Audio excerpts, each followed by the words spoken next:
Good morning everyone. आज 12 जून 2023 के current affair की सीरीज में आप सभी का स्वागत है।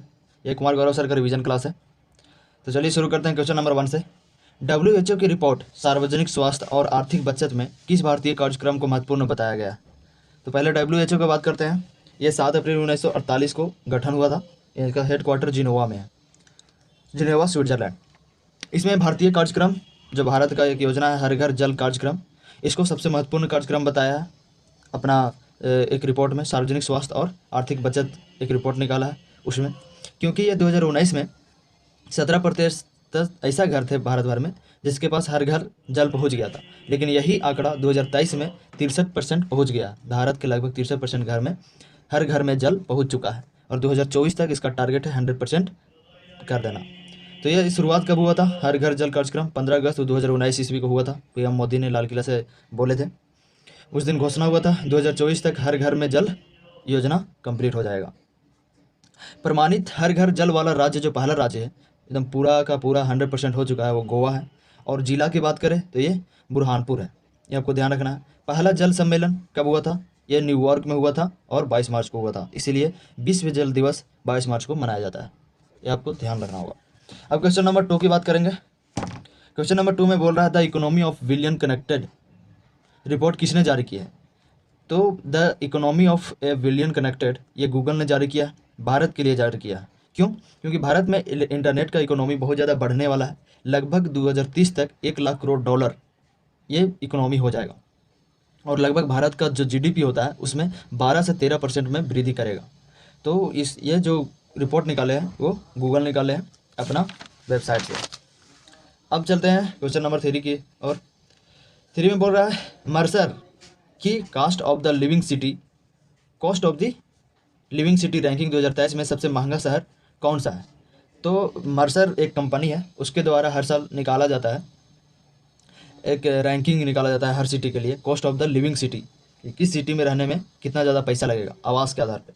तो ये 2023 में मर्सर ने निकाला है। उसमें सबसे ज़्यादा महंगा जो है वो हांगकॉन्ग शहर है। इसमें कितने देश के निकाला है? तो 227 देश के ये लिस्ट निकाले हैं, जिसमें हांगकॉन्ग सबसे फर्स्ट नंबर पे है और सबसे लास्ट में कराची इस्लामाबाद है जो पाकिस्तान का शहर है, सबसे सस्ता। और हम भारत की बात करें तो मुंबई जो 147वां नंबर पे है। तो ये आपको याद रखना होगा, हमेशा ये पूछता है मर्सर की cost of the living city ranking 2023 का सबसे महंगा शहर कौन है? तो हांगकॉन्ग है पूरा विश्व भर में। क्वेश्चन नंबर 4 की बात करेंगे। दुनिया की पहली हाइपरसोनिक विंड टनल JF-22 का निर्माण किसने किया है? तो ये JF-22 की बात करें, एक विंड टनल है जो हाइपरसोनिक है। ये बनाया किसने है? ये चीन ने बनाया है। ये लगभग 33 मैक स्पीड इसका रहने वाला है। 33 मैक की मतलब 1 मैक की मतलब होता है ध्वनि का स्पीड, और हाइपरसोनिक का मतलब होता है ध्वनि के स्पीड से 5 गुना ज़्यादा हो सकता है स्पीड। तो ये 33 गुना ज़्यादा है। तो पहली हाइपर विंड टनल इतना स्पीड बनाया है जो 33 मैक स्पीड से रहेगा। ये लगभग 7.14 मील प्रति सेकंड की रफ्तार से चलेगा।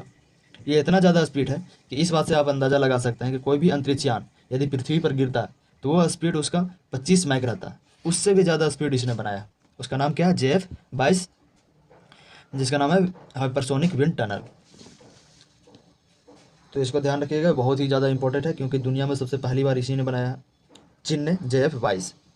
अब बात करते हैं क्वेश्चन नंबर 5। खाद्य और कृषि संगठन के एक्सेलरेटर प्रोग्राम के तहत चुने गए भारतीय स्टार्टअप फार्मर्स फ्रेम जोन का संबंध किस राज्य से है?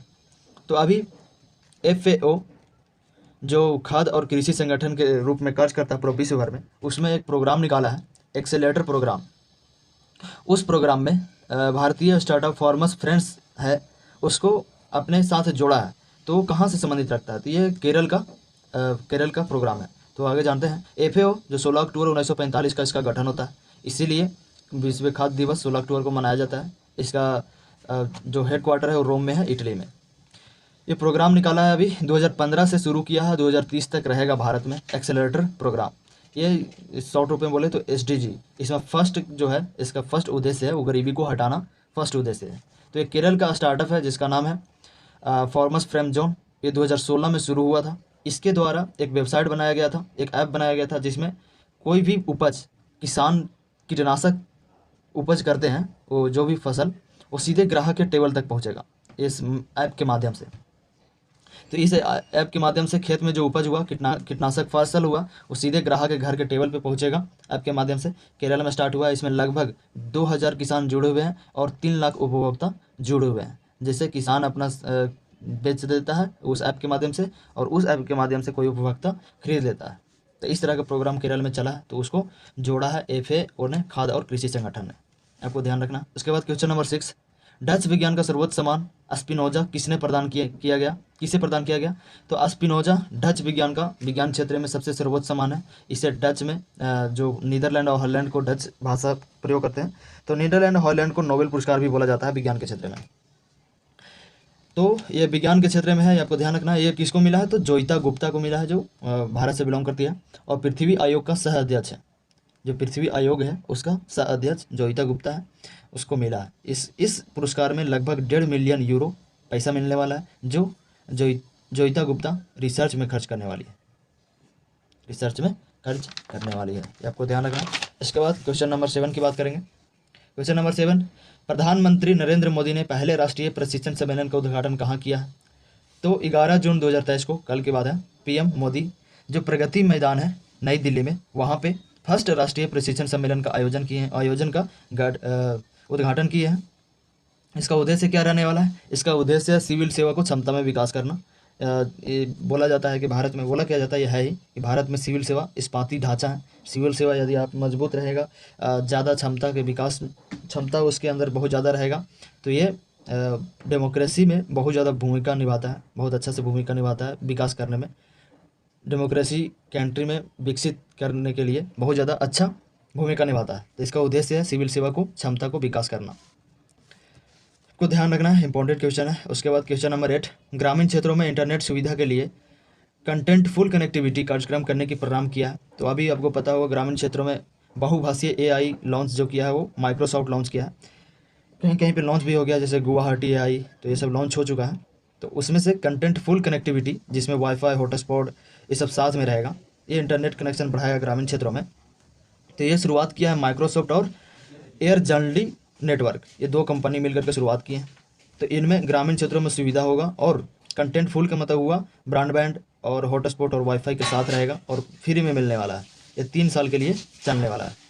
तो इसे आपको ध्यान रखना होगा, कंटेंटफुल कनेक्टिविटी कौन बढ़ा रहा है? तो माइक्रोसॉफ्ट और एयरजर्ली नेटवर्क। अब बात करते हैं क्वेश्चन नंबर 9, सार्वजनिक परिवहन में महिलाओं के लिए मुफ्त बस यात्रा के लिए शक्ति योजना किसने प्रारंभ किया? तो अभी कर्नाटक के CM जो नए बने हैं, उन्होंने महिलाओं को फ्री में बस में ट्रैवल करने के लिए शक्ति योजना लॉन्च किए हैं, जिनमें 42 लाख महिलाओं के लिए फ़ायदा होने वाला है। तो आपको ध्यान रखना होगा कि कहाँ पे ये शक्ति योजना शुरुआत हुआ है, कर्नाटक में, कर्नाटक के CM से। अब क्वेश्चन नंबर 10 की बात करेंगे। विश्व टेस्ट चैंपियनशिप 2023 की विजेता टीम कौन सी है? तो कल विश्व टेस्ट मैच हुआ, जिसमें भारत और ऑस्ट्रेलिया खेल रहे थे। इसमें भारत हार जाते हैं और ऑस्ट्रेलिया जीत जाता है। तो विजेता कौन हुआ? ऑस्ट्रेलिया। इतना ख़राब तरीक़ा से हराया कि कह नहीं सकते। 209 रन से हराया है, बहुत ही ख़राब है स्कोर। तो ये सेकेंड संस्करण का हो रहा था, लंदन में आयोजित हुआ है। फाइनल मैच हुआ इंडिया और ऑस्ट्रेलिया के बीच। तो इसमें ऑस्ट्रेलिया विजेता बनता है, लगभग 200 रन से जीतता है। इसमें रोहित शर्मा इंडिया की तरफ से कप्तान थे। इन्होंने कारण बताया हारने का कारण IPL, कि IPL खेलने के कारण हम लोगों को टाइम नहीं मिलता है जिससे हम प्रैक्टिस कर सके। इन्होंने कारण बताया। धन्यवाद।